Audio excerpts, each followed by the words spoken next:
Magnum photographer Steve McCurry, the man behind the iconic Afghan girl photograph, has always been one of my most important photography influences. I'd look at his books and imagine what it must be like to travel the world in search of images.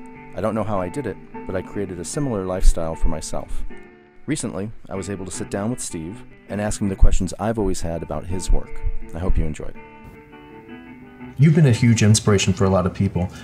Who are your inspirations? One of the founders of Magnum Photos was Henri Cartier-Bresson. I think his work from India, China, France, Spain, I mean, he was a great storyteller. His pictures are elegant, they're well composed. He was a great portrait photographer.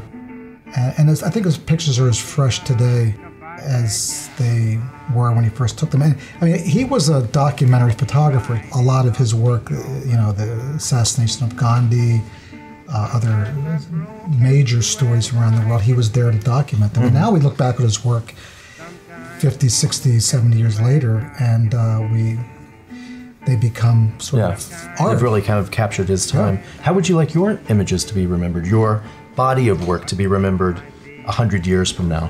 I think I want my pictures to be a record or a testament to the way life was. I think I have a compassionate eye, but so much of what I enjoy doing is photographing places that are in change. It wasn't my intention to really document the change, but it has happened. I mean, a place like Burma, for instance, going through serious changes now.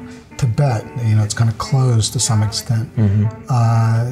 Place like Yemen become increasingly dangerous to go to, as is Afghanistan. I've been to Afghanistan 30 times, and it's a place now that you just simply can't travel freely. And so, in a way, the pictures that we took are a way of life that is coming to a close. You know, some photographers, like Lartigue, the photographs were more personal. You felt his personality in his life, in his images. How do you work with something like that?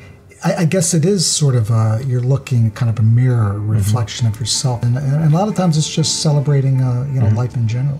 I had someone ask me one time with my photographs, was this a photograph of this person, or was it my photograph of this person? You know, my first reaction right away was, well, no, of course it's this person.